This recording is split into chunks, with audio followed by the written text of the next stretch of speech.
తండ్రి, ఆత్మీయంగా మేము బలపడాలి తండ్రి. నీ వాక్యం మమ్మల్ని జీవింపజేస్తుంది తండ్రి. నీ వాక్యం రెండంచుల ఖడ్గం తండ్రి. నాతోనే మాట్లాడినట్టుంటది, నా పక్కన మాట్లాడినట్టుంటది, ఇది నాది కాదన్నట్టుంటది, అగ్నిలా కాల్చేస్తూ ఉంటది తండ్రి, బండలా బద్దలు కొట్టేస్తూ ఉంటుంది, నీటిలాగా కడిగేస్తుంటుంది, సాకలివాని సబ్బు లాంటిది, ఉదకము లాంటిది, రెండంచులు కలిగినటువంటి ఎటువంటి ఖడ్గము కంటే కూడా, ప్రపంచంలో ఏ ఖడ్గము కంటే కూడా వాడిగలిగినటువంటిది, ప్రాణాత్మకెళ్లను మూడుగులను విభజించినంత మటుకు దురుచు హృదయం యొక్క ఆలోచనలను ఆలోచింపజేస్తుంది నాయన. అట్టి వాక్యము నాయన మేము కలిగి, అట్టి వాక్యాన్ని నాయన మేము విని వాక్యానుసారంగా జీవించే కృప దయచేయండి. మాలో నిద్రమత్తు, ఏమరపాటు లేకుండా, సోమరితనం లేకుండా తండ్రి, వినగలిగిన చెవి, గ్రహించగలిగిన హృదయం మాకు దయచేయండి. యేసు నామమున నడుచున్నాం తండ్రి, ఆమేన్. మన ప్రభు అయిన యేసుక్రీస్తు నామములో కూడి ఉన్న మీ అందరికీ కూడా నా హృదయపూర్వక ధన్యవాదాలు తెలియజేస్తున్నాను. అదేవిధంగా యూట్యూబ్ ద్వారా వీక్షిస్తున్నటువంటి సబ్స్క్రైబర్స్ కు, వ్యూవర్స్ అందరికీ కూడా నా హృదయపూర్వక ధన్యవాదాలు తెలియజేస్తున్నాను. ఈరోజు బైబిల్ గ్రంథంలో మనం ఆలోచించేటువంటి ఒక మంచి ఆలోచన, వాక్యాన్ని చదివి కాన్సెప్ట్ ఏంటో చూద్దాం, పాఠం ఏంటో ఒకసారి మనం చూద్దాం. వాక్యాన్ని చదువుదాం ఒకసారి. వాక్యము మార్కు సువార్త 4వ అధ్యాయము 24వ వచనం. మార్కు సువార్త 4వ అధ్యాయము 24వ వచనం. ప్రియులారా, 24వ వచనము. మరియు ఆయన అంటే యేసుక్రీస్తు వారు, మీరేమి వినుచున్నారో జాగ్రత్తగా చూసుకోండి అన్నాడండి. ఏమంటున్నాడు ఆయన? మీరేమి వినుచున్నారు అంటే మీరేమి వింటున్నారు, మీరు వినేటువంటిది ఏంటో జాగ్రత్తగా చూసుకోండి. దేనిని గురించి? వాక్యం గురించే. ఆయన మీరేం వింటున్నారు, మిగిలిన ఆలోచనలు, మిగిలిన సందర్భాలకు కూడా ఇది ఉపయోగపడుతుంది. ఏం వింటున్నావు నువ్వు జాగ్రత్తగా చూసుకోవాలట. ఏమర పడుతూ ఉండకూడదు. పదాలు మరొక మాట చూద్దాం. యాకోబు పత్రిక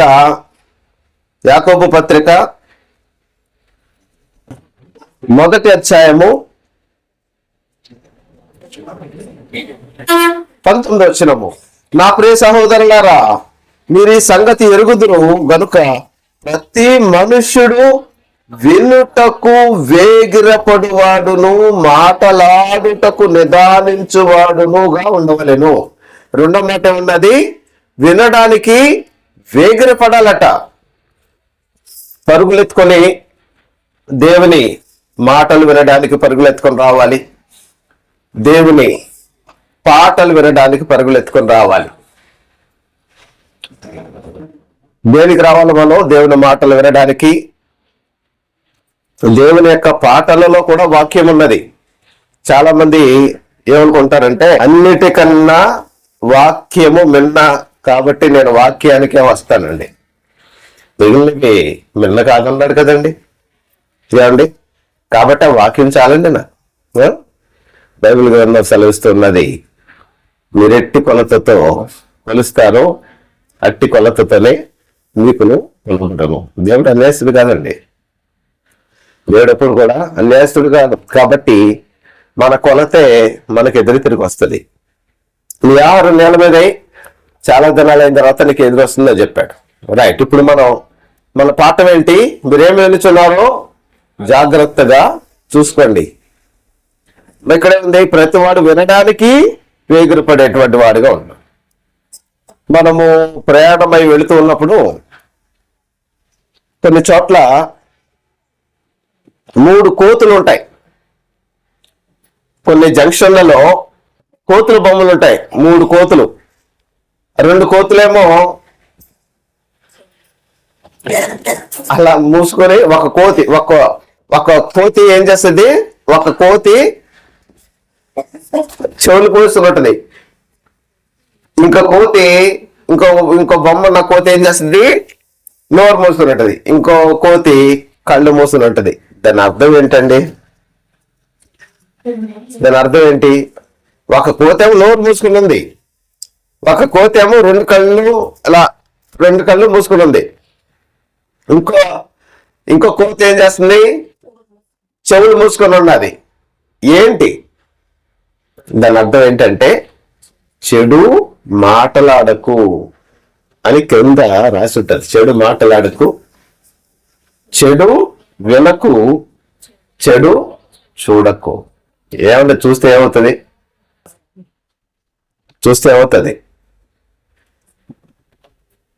మీరు హృదయము నిండిన దానిని బట్టి మాట్లాడతారని దేవుని వాక్యం ఎప్పుడో చెప్పింది. మీరు మాట్లాడాలంటే మీకు ఒక విషయం దొరకాల. న్యూస్ చదువుతారు, టీవీలో చదువుతున్నప్పుడు వాళ్ళకి న్యూస్ వింటారు, వాళ్ళు రాసుకుంటారు. వాళ్ళు రాసుకుని చూస్తారు. న్యూస్ వచ్చిన తర్వాత అది వింటారు, విన్న తర్వాత చదువుతారు. వాళ్ళు న్యూస్ తెలుసుకొని చదువుతారు. న్యూస్ అనేది లేకపోతే ఆ న్యూస్ చదవరు వాళ్ళు. మరి అక్కడ అమెరికాలో ఏం జరిగింది ఆ విషయం తెలిస్తేనే వీళ్ళు మాట్లాడతారు, విని మాట్లాడతారు. మాట్లాడేటప్పుడు ఏం చేయాలా? విని మాట్లాడాలా. మాట్లాడేటప్పుడు ఏం చేయాలా? విని మాట్లాడాలా. వినకుండా మాట్లాడితే ఏం జరుగుతుంది?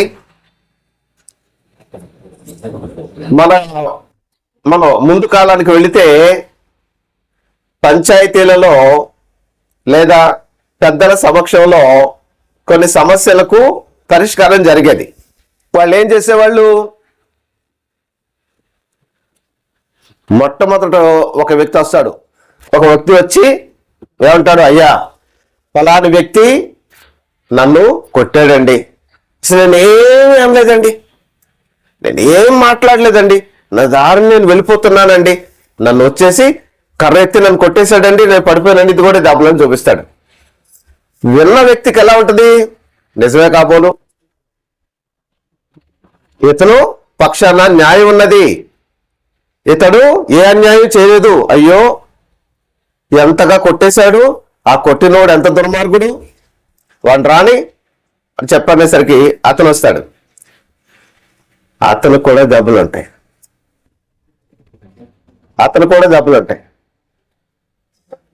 అప్పుడు అతను వచ్చి చెప్తాడు, జరిగింది, వీడు నన్ను కొట్టాడండి అని. ఇప్పుడు ఎవరు నమ్మాలి? చూసారా? వినకుండా రెండవ వ్యక్తి మొట్టమొదట వాది పక్షము సరైనదిగా కనబడుతుందట. ప్రతివాది వచ్చినప్పుడు తేట పడతాయట. ఇవన్నీ ప్రతివాది వచ్చినప్పుడు ఏది నిజమనేది. అసలు విషయం అది కాదు. మొదట చెప్పినటువంటి వ్యక్తి యాజ్ ఇట్ ఈస్ గా చెప్పలేదు, జరిగింది వేరుగా ఉంటుంది. కాబట్టి ఇరు పక్షాల యొక్క వాదనలు విని తీర్పు తీర్చాలి. సొలొమోను గారి యొక్క జ్ఞానము చాలా అమోఘం. సొలొమోను కంటే నేను జ్ఞానేనని యేసుక్రీస్తు వారు చెప్పారు. కాబట్టి మీరు ఏమి వినుచున్నారో జాగ్రత్తగా చూసుకోండి. మీరు వినడానికి వేగిరపడేటువంటి వాళ్ళగా ఉండండి. ఒక సందర్భానికి వెళదాం మనం.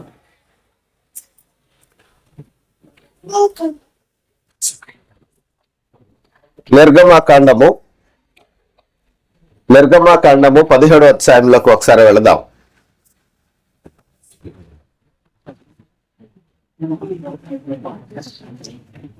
నిర్గమాకాండము 17వ అధ్యాయము 17వ అధ్యాయం మొదటి నుంచి చదువుదాము. ఒక భాగం మీకు అర్థం కావడం కోసం నాకు కావాల్సిందైతే 6వ వచనం ఒకటే. తరువాత ఇశ్రాయేలీయుల సర్వ సమాజము యెహోవా మాట చొప్పున తమ ప్రయాణములలో సీను అరణ్యము నుండి ప్రయాణమైపోయి రెఫీదీములో దిగిరి.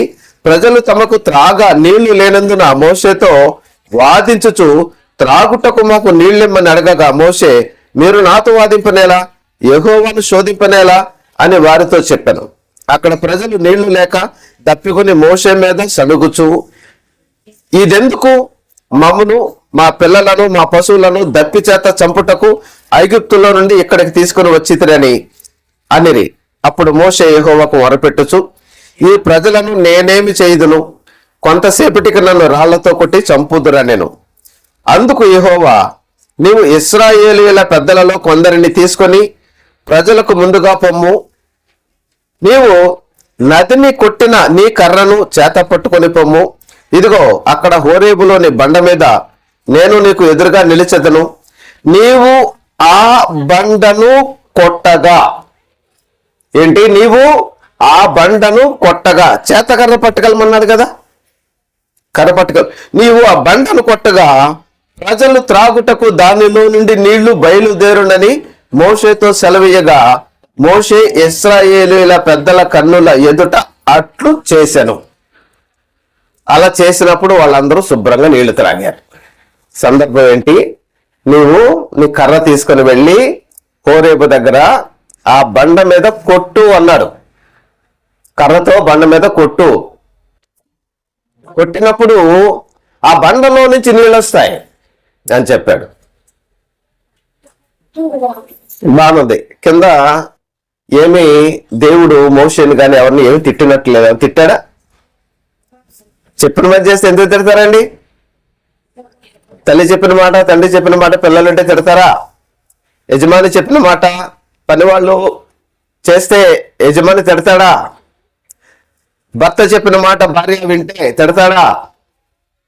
భార్య చెప్పిన మాట మంచిదైనప్పుడు భర్తకు చెప్తే భార్య చెప్పిన మాట, భార్య మీద తప్పు చెప్పాను అన్నాడు కదా, మంచిదే కదా. కాబట్టి ఏమి వింటున్నావో జాగ్రత్తగా చూసుకోండి అన్నాడు. ఒక సందర్భం వచ్చేసరికి దేవుడు మరొక సందర్భంలో ఇలాంటి సందర్భమో వచ్చిందో చూడండి ఒకసారి. సంఖ్యాకాండము 20వ అధ్యాయం ప్రియులారా. సంఖ్యాకాండము 20వ అధ్యాయము. నిజానికి అవసరమైంది 2-3 వచనాలు అయినప్పటికీ భాగం మీకు అర్థం కావడం కోసం చెప్తున్నా. చదువుదాం మొదటి నుంచి. మొదటి నెల యందు ఇశ్రాయేలీయుల సర్వ సమాజము సీను అరణ్యమునకు రాగా ప్రజలు కాదేశులో దిగిరి. అక్కడ మిరియాము చనిపోయి పాతి పెట్టబడెను. ఆ సమాజమునకు నీళ్లు లేకపోయినందున వారు మోషే అహరోనులకు విరోధముగా పోగైరి. జనులు మోషేతో వాదించుచు, అయ్యో, మా సహోదరులు యెహోవా ఎదుట చనిపోయినప్పుడు మేము చనిపోయినడలా ఎంతో మేలు. అయితే మేమును మా పశువులను ఇక్కడ చనిపోవునట్లు ఈ అరణ్యములోనికి యెహోవా సమాజమును మీరేలా తెచ్చితిరి.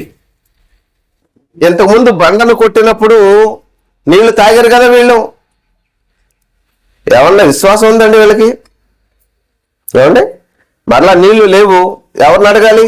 ఒకసారి బండను కొట్టినప్పుడు నీళ్ళు వచ్చినాయి కదా, మోషే మన దేవుని ప్రార్థన చేద్దాం అన్నారు కదా, మేమెందుకు సావలేదు అని చెప్పేసి వాళ్ళు శపించుకుంటూ ఉన్నారు. ఈ అరణ్యంలోనికి యెహోవా సమాజమును మీరేలా తెచ్చితిరి. ఈ కాని చోటికి మమ్మును తెచ్చుటకు ఐగుప్తులో నుండి మమ్మును ఎలా రప్పించితిరి. ఈ స్థలములో గింజలు లేవు, అంజూరాలు లేవు, ద్రాక్షలు లేవు, దానిమ్మలు లేవు, దోసకాయలు లేవు, యాపిల్ కాయలు లేవు, బత్తాయిలు లేవు. ఇక మొత్తం ఇలా ఆశలన్నీ బతుకు జీవుడా ముందు. అంటే కొంతమందికి ఏం కావాలంటే వీళ్ళకి యాపిల్ కావాలంట, బత్తాయిలు కావాలంట, దానిమ్మలు, అంజూరులు లేవంటే ఇక్కడ త్రాగుటకు నీళ్లు లేవనేది. అప్పుడు మోషే అహరోనులు సర్వ సమాజం ఎదుట నుండి ప్రత్యక్షపు గుడారము యొక్క ద్వారములోనికి వెళ్లి సాగిలపడగా యెహోవా మహిమ వారికి కనబడెను. అంతటా యెహోవా మోషేకు ఇలాగూ సెలవిచ్చెను, నీవు నీ కర్రను తీసుకో, నీవును నీ సహోదరుడైన అహరోనును ఈ సమాజమును పోగు చేసి వారి కన్నుల ఎదుట ఆ బండతో మాటలాడుము. ఇక్కడ ఏమన్నాడు? అంతకుముందు ఏమన్నాడు? బండను కొట్టగా నీళ్లు ప్రవహించును అన్నాడు. ఇక్కడ ఏమన్నాడు? బండతో మాట్లాడుము అన్నాడు. ఇంతకీ ఈ బండ అంటే ఏంటి? ఆ బండ క్రీస్తే అని మనం బైబిల్ గ్రంథంలో నూతన నిబంధనలో ఈ సందర్భం రాయబడింది. ఆ బండ క్రీస్తే. మొట్టమొదట క్రీస్తును కొట్టారు. మొదట ఏం చేశారు? క్రీస్తుని కొట్టారు, బెల్లంతో పొడిశారు, మెల్ల కిరీటం పెట్టారు, రక్తదారులు రప్పించారు. ఇప్పుడు మరలా ఆ బండగా ఉన్నటువంటి క్రీస్తును మరలా కొట్టొద్దు అన్నాడు ఆయన. బండగా ఉన్నటువంటి క్రీస్తుని ఇప్పుడు బండతో మీరు మాట్లాడు, మీ అవసరాలు తీరిపోతాయి. ఎదురుగా కనిపించినప్పుడు యేసుక్రీస్తుని కొట్టారు. కనిపించినప్పుడు ఆయన శరీరధారిగా ఉన్నప్పుడు ఆయన ఏం చేశారు? వీళ్ళందరూ విన్నారండి? అసలు యేసుప్రభు మాట విన్నారు? వాళ్ళు వినలేదు. ఆ బండను కొట్టారు. ఇప్పుడు ఈ సందర్భంలో బండతో నువ్వు మాట్లాడము అన్నారు. ఇప్పుడు ఏం చేయాలండి? మోషే గారు వెళ్ళి కర్ర తీసుకుని వెళ్ళమన్నాడు. చూడండి అక్కడ మన సందర్భం చూడండి. కర్ర తీసుకుని వెళ్ళమన్నాడు. 5వ వచనం, ఈ కాని చోటికి మమ్మల్ని తెప్పించుటకు యెహోవా ఐగుప్తుల నుండి మమ్మల్ని రప్పించితిరి, ఈ స్థలంలో గిరిజలేవు.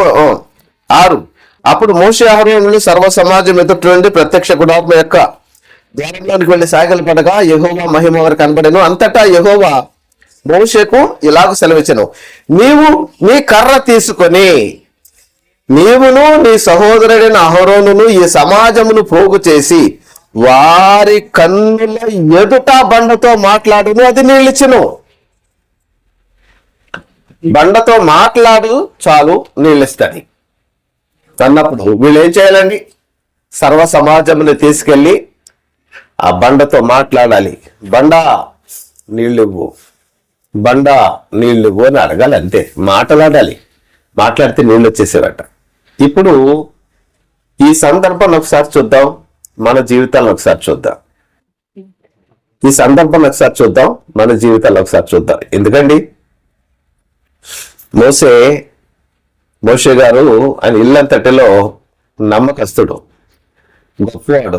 6 లక్షల కాల్బలాల్ని ఐగుప్తు నుండి కనానుకు తీసుకెళ్ళాడు. కానీ కనానులో అడుగు పెట్టలేదండి. ఎందుకు అడుగు పెట్టలేదు తెలుసుకోవాలనుందా మీకు?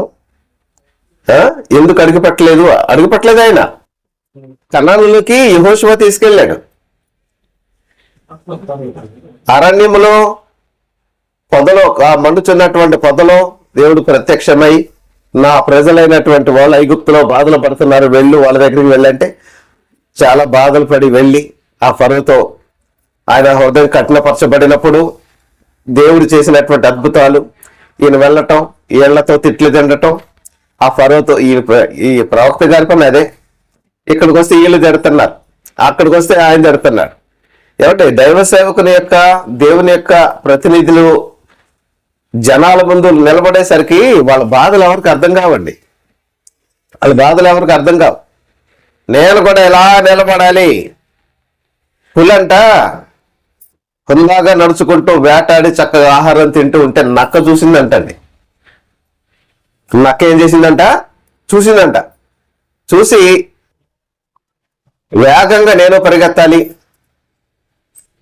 పులి వెళుతుంటే అన్ని పారిపోతున్నాయి, నేను వెళ్ళినా కానీ పారిపోవాలి, ఏం చేయాలని బాగా ఆలోచించిందంట.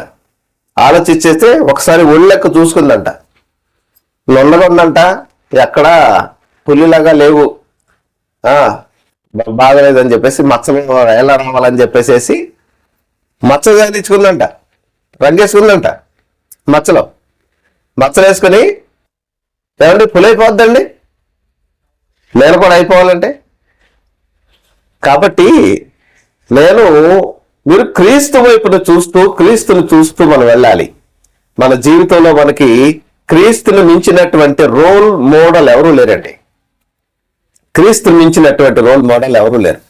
ఒక శ్రమను సహించటంలో, నిందలను భరించటంలో, ఆపదలో ఎలా ఉండాలో, లేమిలో ఎలా ఉండాలో, కలిమిలో ఎలా ఉండాలో, అన్ని ఉన్నప్పుడు ఎలా ఉండాలి, ఏమి లేనప్పుడు ఎలా ఉండాలి, జనులు మనల్ని తిడుతున్నప్పుడు ఎలా ఉండాలి, జనులు మనల్ని పొగుడుతున్నప్పుడు ఏం చేయాలి. యేసుక్రీస్తు దగ్గరికి కొంతమంది వచ్చి దండలు పట్టుకొచ్చారంటండి. ఏం పట్టుకొచ్చారు? దండలు పట్టుకొచ్చి వేస్తుంటే, ఎందుకు దండలు వేస్తున్నారు మీరు నాకు? ఎందుకంటే మిమ్మల్ని రాజుగా చేయడానికి వచ్చామండి అన్నారట. ఏమన్నారు? మిమ్మల్ని రాజుగా చేయడానికి వచ్చాము అని అనటంతోనే వాళ్ళు దండలా పట్టుకుంటే అక్కడి నుంచి లేచి వెళ్ళిపోయాడంటండి ఈయన. ఎందుకు వెళ్ళిపోయాడండి? దండ తొందరగా ఇవ్వండి, వేసేయండి అంటారు కదా, ఉంగిపోవాలి కదా, వేసి అని చెప్పేసి దండ వేయించుకుంటారు కదా. జనులు మిమ్మల్ని పొగిడినప్పుడు మీకు శ్రమ. నేను ఈ లోకంలో రాజుగా ఉండి మిమ్మల్ని ఏలి మీకు నీళ్లు, మీకు పంచదార, బియ్యము, మీకు రోడ్లన్నీ బాగు చేసి ఈ పొలిటికల్ గా ఈ విధమైనటువంటి రాజ్యాన్ని పాలించడానికి కాదు నేను వచ్చిందని. ఏమండి? ఈ విధమైనటువంటి రాజ్యపాలన చేయడానికి కాదు నేను వచ్చింది. కాబట్టి ఈ మోషే రెండు వైపులా నలిగిపోతున్నటువంటి మనిషి. కాబట్టి ఇక్కడికి వచ్చేసరికి దేవుడు ఏం చెప్పాడంటే, నువ్వు ఆ బండతో మాట్లాడు అన్నాడు. మాట్లాడు అన్నప్పుడు వెళ్ళి మాట్లాడాలి. కానీ ఆయన ఏం చేశాడో ఒక్కసారి చూద్దాం. ఒకసారి ఏం చేశాడు ఆయన? మోషే చేసినటువంటి తప్పేంటి? మోషే కనానులోనికి అడుగు పెట్టకుండా ఉండడానికి మోషే చేసినటువంటి తప్పేంటి?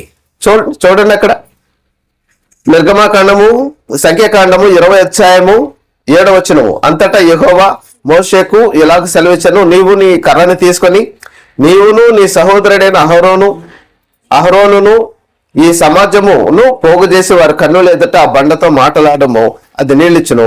నీవు వారి కొరకు నీళ్లు బండలో నుండి రప్పించి సమాజమునకును వారి పశువులకును త్రాగుటకిమ్ము. యెహోవా అతనికి ఆజ్ఞాపించినట్లు మోషే ఆయన సన్నిధి నుండి ఆ కర్రని తీసుకుని పోయాను.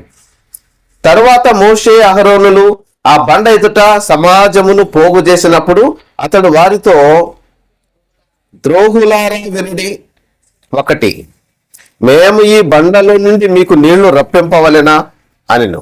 ఏమన్నాడు? దేవుడు చెప్పిన మాట ఏంటి? దేవుడు పలకమన్న మాట ఏంటి? ఈయనన్న మాట ఏంటి? అదే జాగ్రత్తగా వినమనేది. నిన్నటి మోషే విన్నదేంటి?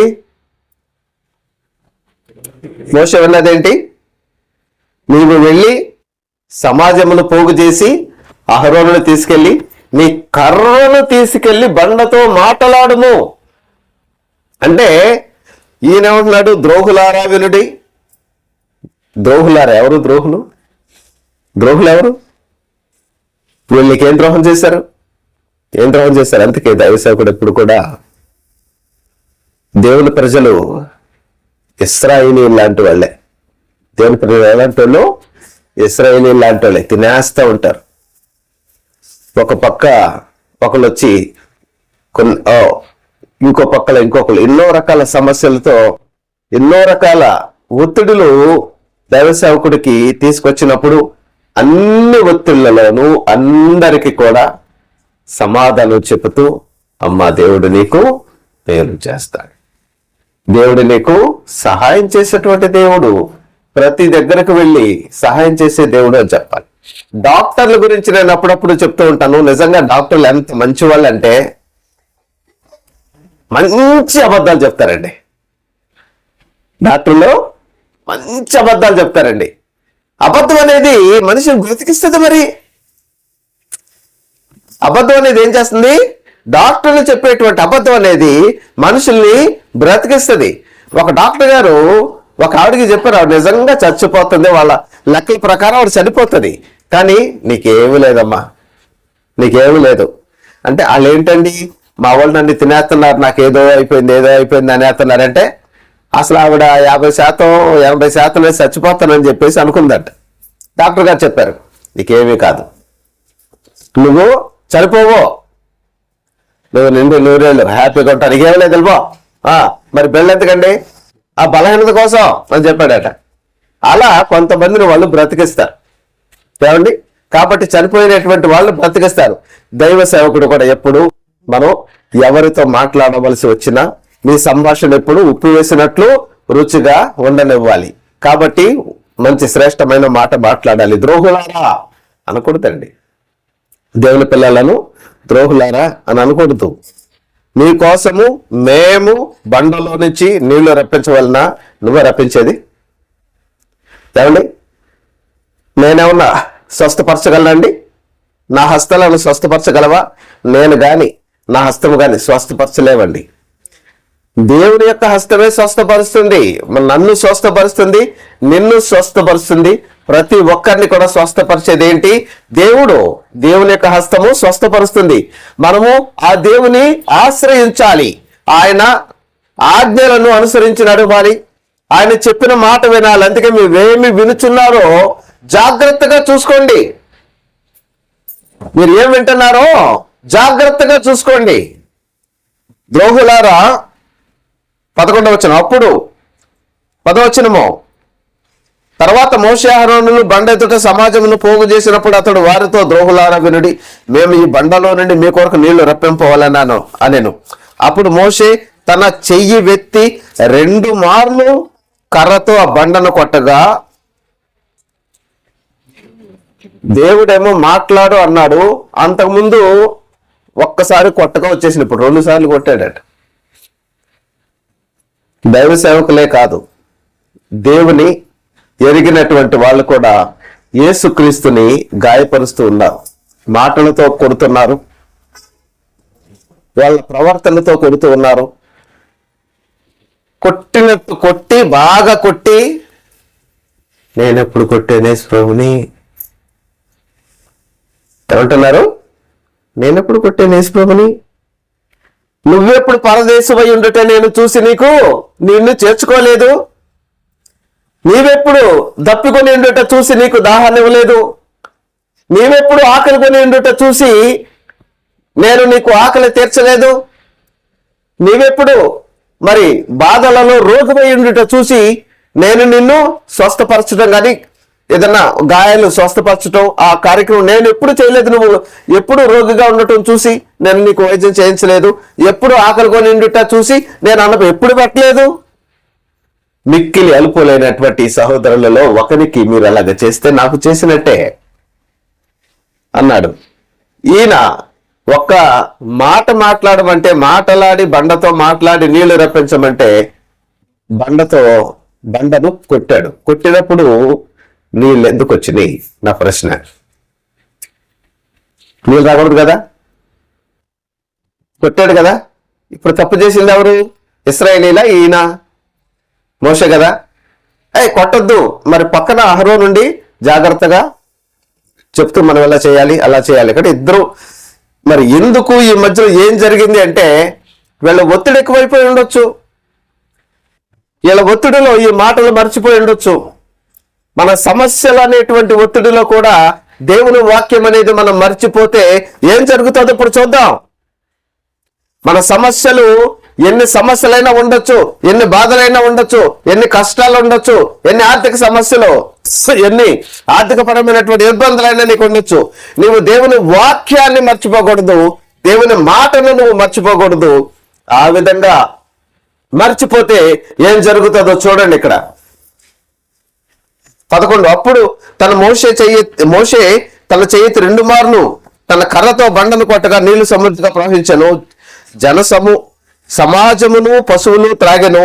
అప్పుడు యెహోవా మోషే అహరోనులతో, మీరు ఇశ్రాయేలీయుల కన్నుల ఎదుట నా పరిశుద్ధతను సన్మానించినట్లు నన్ను నమ్మకపోతిరి గనుక ఈ సమాజమును నేను వారికిచ్చిన దేశములోనికి మీరు తోడుకొని పోరని చెప్పాను.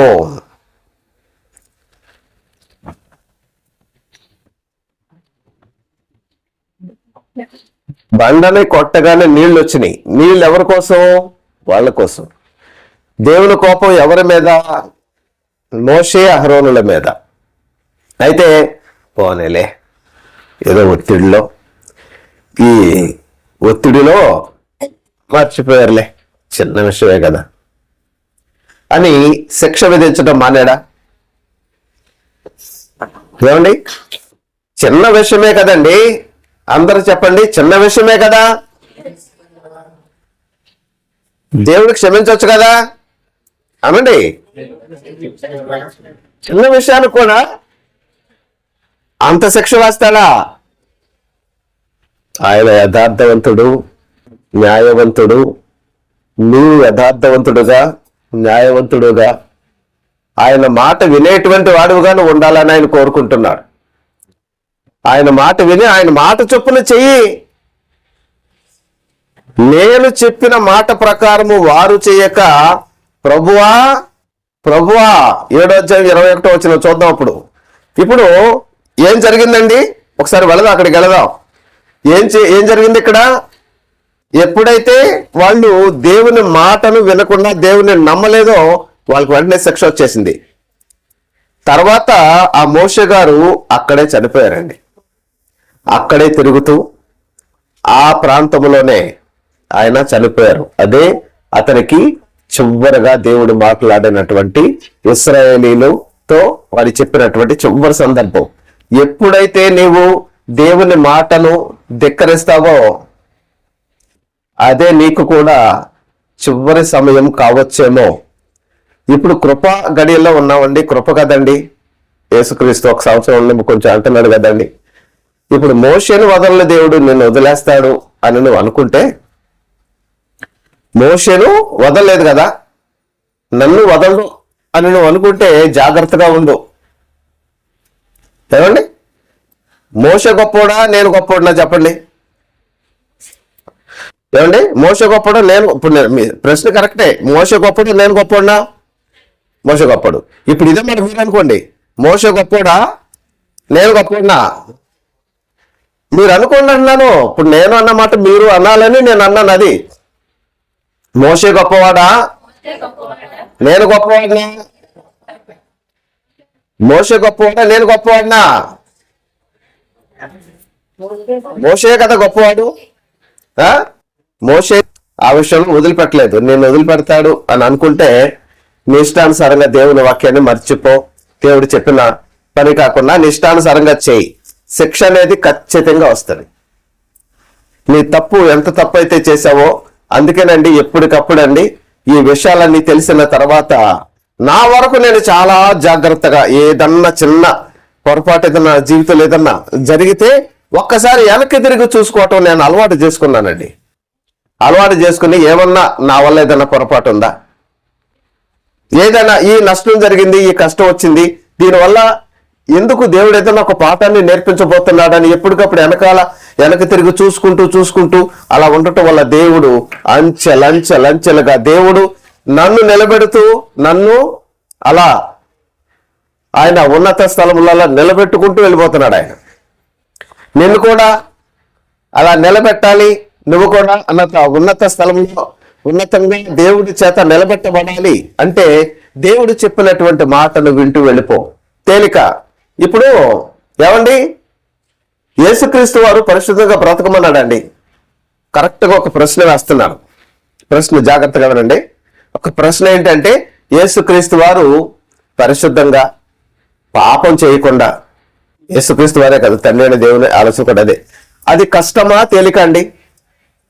ఏమండి పురుషులు చెప్పండి, మనము పరిశుద్ధంగా జీవించడం తేలిక కష్టమా? పురుషులు చెప్పండి. ఏమండి కష్టమే కదా? గట్టిగా చెప్పండి, ఇంకా కొంచెం గట్టిగా చెప్పాలి. కష్టం చెప్పారు కదా. ఇప్పుడు స్త్రీలు చెప్పండి, కష్టమే కదా? స్త్రీలకి కష్టమే, పురుషులకి కష్టమే. కాబట్టి లాజరు చేసినటువంటి ఒప్పు ఏంటంటే, తను తన జీవిత కాలమందు కష్టము అనుభవించను అన్న మాట ఉందో చూడండి. అక్కడ కష్టము అదేనండి. పరిశుద్ధంగా జీవించాలంటే కష్టమండి. నిజాయితీగా జీవించాలంటే కష్టమండి. ఒక గవర్నమెంట్ ఉద్యోగి, అందున పబ్లిక్ వర్క్స్ లో కానీ సివిల్ డిపార్ట్మెంట్ లో కానీ ఉన్నటువంటి ఒక సివిల్ వాళ్ళు 2 చేతులుగా వాళ్ళకి డబ్బులు వస్తూ ఉంటాయి. అలాంటి ప్లేస్ లో ఒక నిజాయితీ పరుడు, ఒక యేసుక్రీస్తును నమ్మినటువంటి వ్యక్తి ఉన్నాడనుకోండి, తన జీతంలోనే తను బ్రతకాలి. తన పక్కన ఉన్నటువంటి వాళ్ళు, తన పోస్టులో ఉన్నటువంటి అన్యాయంగా ఉన్నటువంటి వాళ్ళు ఇంటి మీద ఇల్లు, ఇంటి మీద ఇల్లు, ఇక్కడొక ఇల్లు, అక్కడికి ఇల్లు, అక్కడికి ఇల్లు, 3 ఇళ్ళు కట్టేస్తూ ఉంటే ఈయన ఒక్క ఇల్లు కూడా కట్టలేడు. ఆదాయము వచ్చినటువంటి దానితోనే యథార్థంగా బ్రతకాలి. ఇప్పుడు ఈ అన్యాయం చేసినటువంటి వాళ్ళు, యథార్థంగా ప్రవర్తించినటువంటి వాళ్ళల్లో ఒక తేడా ఆత్మ సంబంధంగా మనం చూడొచ్చు. శారీరక సంబంధంగా ఇల్లు ఉండొచ్చు, ఇల్లు వాళ్ళు తీసుకెళ్లారు. ఏమండి ఈ డబ్బు ఉంటుంది, డబ్బు వాళ్ళు అనుభవించలేరు. ఏమండి, డబ్బు ఎక్కువే ఉంటది, అనుభవించలేరు. ఇళ్ళు ఎక్కువ ఉంటది. 10 ఇళ్ళు ఉన్నాయండి నాకు. 10 ఇళ్లలో ఒకే రోజు పడుకోవటం సాధ్యపడుతుందా? ఏమండి, ఒక్కొక్క రోజు ఒక్కొక్క ఇంట్లో పడుకోవచ్చు. అదేదో ఒక్క ఇంట్లోనే పడుకోవచ్చుగా. కాబట్టి ఏదైతే అన్యాయంగా మనం తీసుకుంటామో అనుభవించమండి. దేవుడు అనుభవించడానికి అవకాశం ఇవ్వడు. కాబట్టి మోషే చేసిన తప్పేంటి? దేవుని యొక్క ప్రజలను దూషించడం, దేవుని చెప్పినటువంటి మాటను నమ్మకపోవటం. ఇప్పుడు యాకోబు పత్రిక దగ్గరికి రండి. యాకోబు పత్రిక 1వ అధ్యాయము. యాకోబు పత్రిక 1వ అధ్యాయము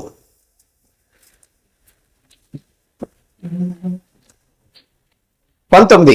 నా ప్రియ సహోదరులారా, మీరు సంగతి ఎరుగుదురు గనుక ప్రతి మనుషుడు వినుటకు వేగిరపడేవాడును, మాట్లాడుటకు నిదానించేవాడును, కోపించుటకు నిదానించేవాడును ఉండవలను. ఎందుకనగా నరుని కోపము దేవుని నీతిని నెరవేర్చదు. ఈయనకి కోపం వచ్చే ఉంటది. ఎవరి మీద కోపం వచ్చింది? ప్రజల మీద కోపం వచ్చింది. అది దేవుడి మీద చూపిస్తే ఎలాగ నువ్వు? ఏమండి, ఎవరి మీద కోపం వచ్చింది? వీళ్ళు ఇసుకించారు. వీళ్ళు విసిగిచ్చేస్తే నువ్వు ఎంత మాట పడితే అంత మాట దేవుడిని అనేస్తావా? నువ్వు ద్రోహులారా అనేస్తావా? దేవుని నమ్మకుండా పోతావా? నీ ఒత్తిళ్ళు ఉంటే నువ్వు దేవుని నమ్మవా? నీ యొక్క పరిస్థితి కొంచెం భిన్నంగా మారితే దేవుడిని నమ్మవా? నువ్వు నీకు ఇబ్బంది కలిగి దేవుడిని నమ్మవా? నువ్వు కష్టం అనేది వస్తే దేవుడిని నమ్మవా? నువ్వు ఆడు 120 సంవత్సరాలు బతికిచ్చాడు అనుకోండి, దేవుడు గొప్ప. బతికించలేదు అనుకోండి, దేవుడు గొప్ప కాదు. బతికిస్తే మంచోడు. దేవుడు నమ్మాడు కాబట్టి వీడికి ఇల్లు మీద ఇల్లు, డబ్బులు వచ్చేసి బ్యాంకుల్లో డబ్బులండి, ఇంట్లో డబ్బులండి. అయ్య బాబాయ్, బీరువా తీస్తే బంగారు నగలండి, బట్టలు తీస్తారండి, పట్టు చీరలు ఉన్నాయండి, ఇల్లు ఉన్నాయండి. ఏంటమ్మా, నేను దేవుడు నమ్ముకున్నానండి. అంటే దేవుడు నమ్ముకున్నటువంటి వాడు డబ్బులు వచ్చేస్తే దేవుడు మంచోడండి. ఇప్పుడు ఏ డబ్బులు లేవండి, రూపాయి లేదండి. ఏమండి, దేవుడు మంచోడు కదా? దేవుడు మంచోడు కదా? కోపించుటకు నిదానించవలెను, ఎందుకనగా నరుని కోపము దేవుని నీతిని నెరవేర్చదు. అందుచేత సమస్త కల్మషమును వెర్రబేకుచున్న దుష్టత్వమును మాని లోపల నాటబడి మీ ఆత్మలను రక్షించుటకు శక్తి కలిగిన వాక్యమును సాత్వికంతో అంగీకరించుడి. మీరు వినువారు మాత్రమై ఉండి మిమ్మును మీరు మోసపుచ్చుకోకుండా వాక్య ప్రకారము ప్రవర్తించువారై ఉండుడి అన్నాడండి. అది వింటే మోసపోతారండి. దేవుని వాక్యం వింటే గ్యారంటీగా మోసం పోతారు. దేవుని వాక్యం విన్నారనుకోండి, ఏమంటే దేవుని వాక్యం విన్నవాళ్ళు మోసపోలేదంటే మరి దేవుని మాట విని మోసే మోసపోయాడు. అవునా? ఏ ఐహిక విచారాలు, ఏ ఒత్తిడిలోనో మర్చిపోయాడు కదా, విన్నాడు. మరి ఏం చేయాలి? ఆచరణలో పెట్టాలి. ఏది చేయమన్నాడు దేవుడు అది చేసేయటమే. చేస్తే నువ్వు మర్చిపోవు, చేస్తే నువ్వు మర్చిపోవు, చేయకుండా ఉంటే నువ్వు మర్చిపోతావు. కాబట్టి దేవుడు ఆయన చెప్పినటువంటి మాటను హృదయంలో గుర్తు పెట్టుకోవటం ఒక ఎత్తు, అంగీకరించటం రెండోది, ఆచరించటం. అప్పుడు మీరు మోసపోరు ప్రియులారా. ఇంకెవరైనా ఈ విధంగా మోసపోయినటువంటి వాళ్ళు ఇంకెవరైనా ఉన్నారా? దేవుని మాటను విని కూడా మోసపోయినటువంటి వాళ్ళు ఎవరన్నా ఉన్నారంటే చాలా మంది మోసపోయారు. క్లుప్తంగా 2 మాటల్లో నేను చెప్పి నా మాటల్ని ముగింపులోకి తీసుకొచ్చేస్తాను. సౌలుతో చెప్పాడు, అమాలేకీయుల్ని చంపేయి, వాళ్ళకి కలిగినటువంటి ప్రతి దాన్ని చంపే అన్నాడు. చంపాడు ఏంటండి? అగగు అనేటువంటి రాజును తుత్తునియలుగా చంపేయి అన్నాడు.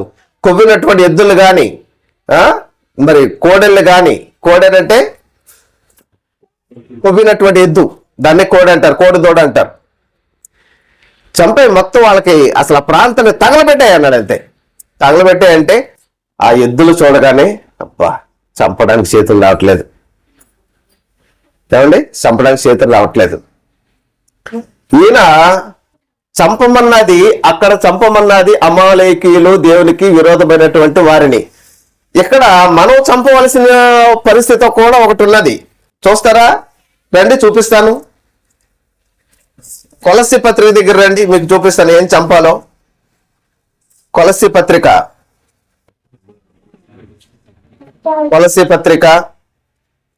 5వ అధ్యాయము 1 నుంచి చదివితే మనం కూడా సౌలుని ఏం చంపమన్నాడు? అమాలేకెళ్ళి తుత్తనీగా చంపేమన్నాడు. ఇక్కడ ఏం చంపాలన్నా చూడండి, 3వ అధ్యాయము, కొలస్సీ పత్రిక 3వ అధ్యాయము 5వ వచనం. కావున భూమి మీద ఉన్న మీ అవయవములను, అనగా భూమి మీద ఉన్న మీ అవయవాలను చంపేమన్నాడండి ఆయన. భూమి మీద ఉన్న అవయవాలు అంటే అవయవము అంటే అవయవమునకు ఉన్న పని. చెప్పండి, అవయవము. కొలస్సీ పత్రిక 3వ అధ్యాయము 5వ వచనము. కొలస్సీ పత్రిక 3వ అధ్యాయము 5వ వచనము ఏమన్నాడు అక్కడ? భూమి మీద ఉన్న మీ అవయవములను, అనగా జారత్వము, అపవిత్రత, కామాతురత, దురాశ, విగ్రహ, ధనాపేక్షను చంపవతల పాడండి అన్నాడండి. ఇప్పుడు ఆలోచించండి, ఎవరైనా సరే అండి ఈ దేన్ని చంపేసిందంట? జారత్వం అనేటువంటిది లేదంటండి ఈ జీవితంలో. అపవిత్రత అంటే దేవుడు ఏదైతే పరిశుద్ధంగా ఆచరించమన్నాడో, ఆరాధన, విశ్రాంతి దినాన్ని పరిశుద్ధంగా ఆచరించు, పునరుద్ధరణ దినాన్ని పరిశుద్ధంగా ఆచరించు. పరిశుద్ధంగా ఆచరించంటే ప్రారంభం నుండి చివరి వరకు ఉండాలి. కానీ మధ్యలో వచ్చేస్తున్నాను, నువ్వు పరిశుద్ధంగా ఆచరించిన వాడు ఎలా అవుతావు? సమయం ఉంది, కనీసం చివర 2 పాటలన్నీ వినాలిగా. పాటలన్నీ అయిపోయినాక నువ్వు వచ్చేసేసి నేను పవిత్రంగా ఆలోచిస్తున్నా అంటే ఎలాగా?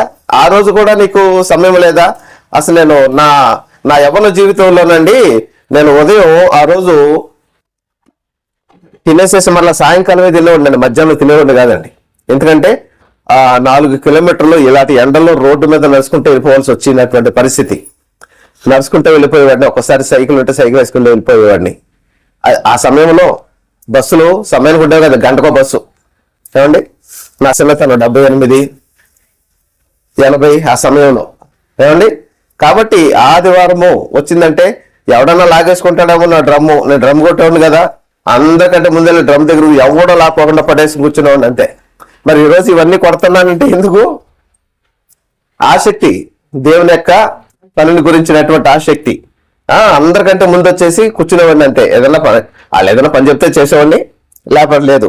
ఏమండి, అపవిత్రత, కామాతురత, ఇది బయటికి కనిపించదండి. ఇది కరెక్ట్ గా ఎప్పుడు ఈ కామాతురత అనేది ఎప్పుడంటే ఎవ్వరు లేనప్పుడు, మనిషి ఒంటరిగా ఉన్నప్పుడు అప్పుడు నిద్రలేస్తుంది. అది అప్పుడు వరకు పడుకుంటుంది. అది ఇప్పుడు వచ్చారనుకో కామాతురత అందరిలోనూ, ఆ కామాతురత అనేది అందరిలోనూ ఉంటుంది, కానీ నిద్రపోతూ ఉంటుంది. ఇప్పుడు నిద్రపోతూ ఉంటుంది. చిచ్చి నేనండి ఏంటండి ఆ సూపులు, నా సూపులు కానీ నా ప్రవర్త చిచ్చి కామో అనగా చిచ్చి అంటారు. నిద్రపోతుంది ఇది.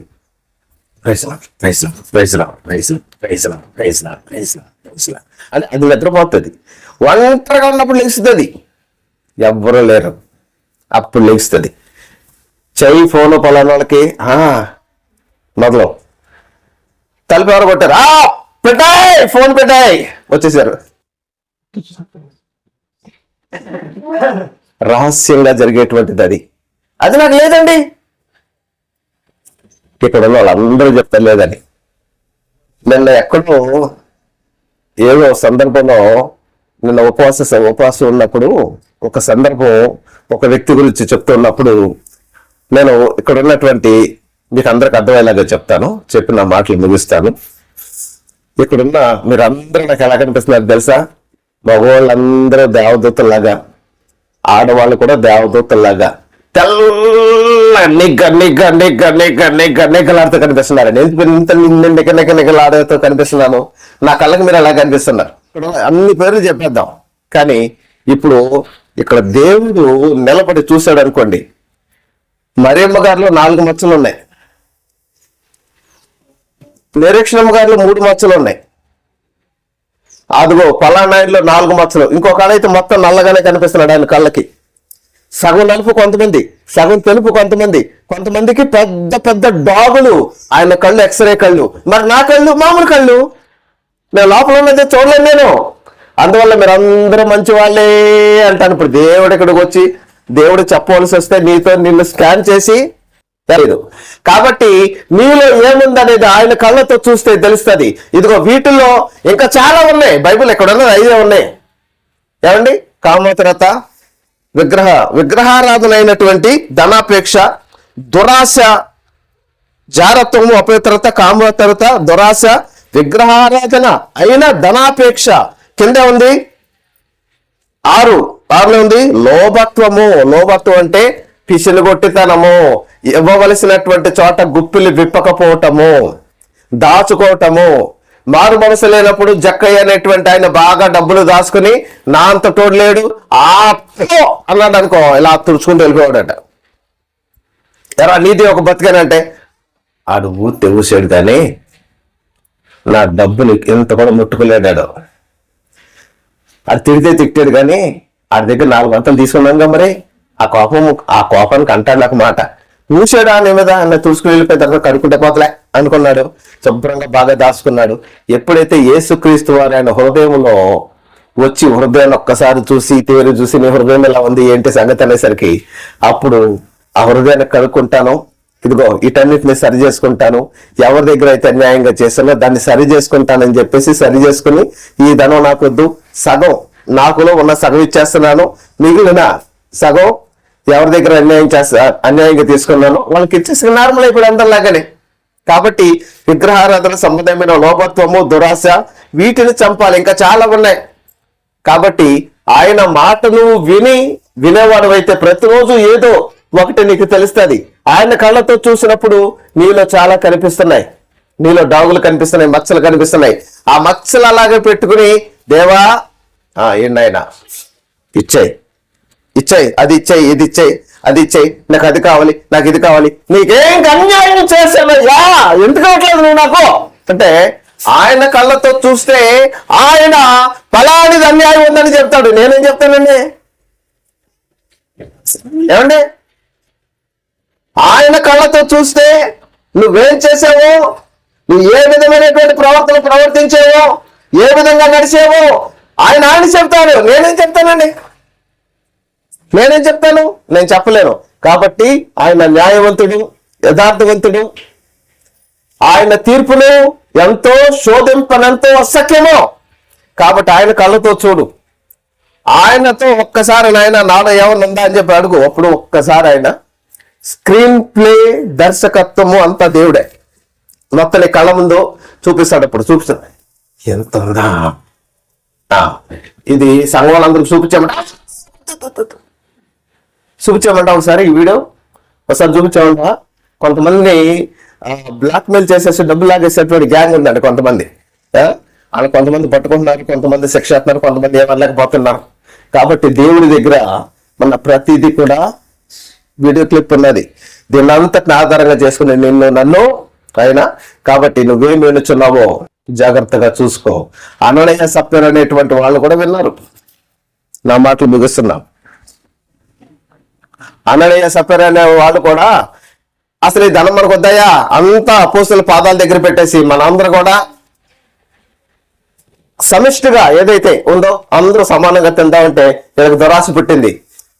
అందరూ సమిష్టిగా ఉంది కానీ మనం మాత్రం సగం దాచుకుందామని ఆలోచన రాగానే అసలు వాళ్ళు చనిపోవడానికి ముఖ్యమైనటువంటి కారణం ఏంటంటే మొట్టమొదట మనుష్య కుమారుని దూషించినటువంటి వానికి పాపక్షమాపణ ఉంది. ఎంతో మంది దూషిస్తున్నారు. ఇప్పుడు ఎంతో మంది దూషిస్తున్నారు. ఒకనొక సమయంలో వాళ్ళకి పాపక్షమాపణ ఉంది, తెలుసుకుంటారు. పరిశుద్ధాత్మను దూషించకూడదు. వాళ్ళు ఏం చేశారు? పరిశుద్ధాత్మను ఏకంగా మోసమే చేశారట. పరిశుద్ధాత్మను దూషిస్తే వాళ్ళు పరిశుద్ధాత్మను మోసం చేశారు. ఎదుగో మీదే కదా, ఎందుకు అబద్ధం ఆడారు? అబద్ధం ఆడకూడదండి. కొంత దాచుకుని ఇది ఎంతకే గెహాజీకి ఎందుకు వచ్చిందంటే అబద్ధం ఆడినందుకు వచ్చింది. కృష్ణరాజు ఎందుకు వచ్చింది? గెహాజీకి అబద్ధం ఆడినందుకు వచ్చింది. ఈవిడికి ఎందుకు చనిపోయారు? వీళ్ళు భార్య భర్తలు ఇద్దరు. యథార్థత లేదు. కాబట్టి జాగ్రత్త. నువ్వు యథార్థవంతుడుగా యథార్థవంతురాలుగా నువ్వు ఉంటున్నావా? దేవుడు నిన్ను ఆశీర్వదిస్తాడు. దేవుడు నిన్ను లేవనెత్తుతాడు. ఒప్పుకో. అతిక్రమములను దాచిపెట్టువాడు వద్దులను వాటిని ఒప్పుకొని విడిచిపెట్టిన వాడు కనికరం పొందును. నువ్వు ఒప్పుకో, దేవుని ఎదుట ఒప్పుకో. అందరూ మా ఎదుట సంఘం ఎదుట ఒప్పుకుంటే ఈవిడెంత దుర్మార్గం రాలా, ఈవిడింత పాప పైకి ఉంటుందే, ఇతను పైకి బాగానే ఉంటాడే, కానీ ఎంత దుర్మార్గుడా అని అనుకుంటారేమోనని దేవునితో ఒప్పుకో. ప్రియులారా, దేవుని ఎదుట నీ నడక విపరీతమైందా? మామూలుగా ఉండదు. దేవుని ఎదుట నీ నడక విపరీతం అవ్వకూడదు. దేవుని ఎదుట ఎప్పుడు కూడా నీ హృదయాన్ని సరి చేసుకో. నీ హృదయంలో ఏ విధమైనటువంటి కల్మషము, విర్రవీగే దుష్టత్వము, దేవుడు కాదు అన్నటువంటి దానిలో ఏ ఒక్కదాన్ని ఉంచుకున్నా అది నీ ఆశీర్వాదాన్ని అడ్డుకుంటుంది, నీ ఎదుగుదలను అడ్డుకుంటుంది. నువ్వు ఏదో సాధించాలనుకుంటావు, గొర్రె తోక బెత్తుడు, అక్కడే ఉండిపోతావు. ఎక్కడ వేసిన గొంగలి అక్కడే ఉన్నట్టు అక్కడే ఉండిపోతావు. ఎప్పుడైతే నేను హృదయంలో ఒకదాని వెంట అయ్యా నేను తీసేసుకుంటున్నాను, దీన్ని ఒప్పుకుంటున్నాను, నన్ను నేను సరి చేసుకుంటున్నాను, నేను మొట్టమొదట ప్రాధాన్యత నీకు ఇస్తాను ఇప్పుడు అంటే అప్పుడు ఏం జరుగుతుందో తెలుసా? ఇప్పుడు నన్ను చూడండి అని నువ్వు గర్వంగా చెప్పుకోవచ్చు. ఇప్పుడు నన్ను చూడండి జనాలకి, అప్పుడు జనాలు గొప్ప అని నీకు అనిపించదు. జనాలకి నువ్వు గొప్ప కనిపిస్తావు, కానీ నీకంటే జనాలు తక్కువగా ఉన్నట్టు నీ మనసు ఉండదు. జనాలు ఏంట్రా రోజుకో రకంగా ఇతను అభివృద్ధి చెందిపోతున్నాడని అసూయతో చచ్చిపోతారండి. అందరూ చెప్పండి, నిన్ను చూసి అసూయతో చచ్చిపోతారు. అసూయతో వాళ్ళు చంపేయాలంటే నువ్వు దేవుని మాట విన్నావు అనుకో, ఎక్కడికో అనండి అందరూ గట్టిగానండి. అది ఎక్కడికో తీసుకెళ్ళిపోతారు ఆయన. ఎక్కడికో అంటే అది ఎక్కడొకటే నీకు తెలియదు, అంతా తీసుకెళ్ళిపోతాడు. కాబట్టి ఆ విధంగా నువ్వు ఉండాలి అంటే దేవుని మాట వినేవాడివిగా ఉండాలి. నేను ఉంటానన్న వాళ్ళ చేయత్తని మీకోసం ప్రేయర్ చేస్తాను. ప్రార్థన చేసుకుందాం. జయం కలిగిన మా ప్రభువా మీకు వందనాలు. ఈ మాటలు మీరు దీవించి వర్ధలు చేయండి, ఆశీర్వదించండి. ఈ మాటల ప్రకారం మేము జీవించేటువంటి కృప మాకు దయచేయండి. మీ మాట ప్రకారం మేము నాయన మోషే ధిక్కరించాడు, నమ్మలేదు, శిక్ష విధించబడింది. మేము తండ్రి ఆ విధంగా ఉండకూడదు నాయన. మోషే కంటే మేము గొప్ప వాళ్ళం కాదు, అటు కృప మాకు దయచేయండి. మేము ఈ మాటలు విని మీరు తగిన కాలం ముందు ఆయన మిమ్మల్ని హెచ్చించినట్లు ఆయన బలిష్టమైన హస్తముల క్రింద దీన మనసులో ఉండమని చెప్పారు ఆయన. అట్టుగా ఆ విధంగా ఉండడానికి సహాయం చేయమని యేసు నామములో అడుగుచున్నాం తండ్రి, ఆమేన్.